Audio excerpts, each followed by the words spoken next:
রান্না হচ্ছে মাংস, আমার শ্বশুর মশাই মাংস দিয়ে এসেছিল, রান্না হচ্ছে। এই দেখো, এই যে রান্না হচ্ছে লাল লাল মাংসের ঝোল।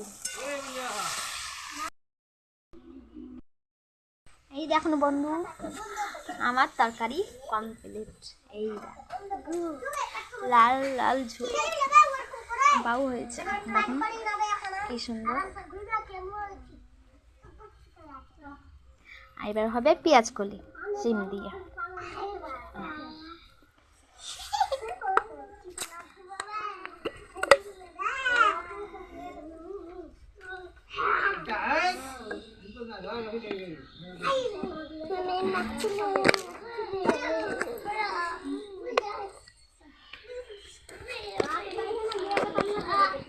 জিরে দিয়ে দিলাম, লঙ্কা দিলাম, দেখুন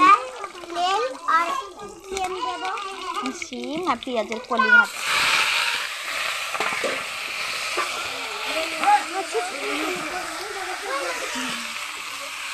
দেখুন সিম দিয়ে পেঁয়াজের কলি ভাজা হচ্ছে।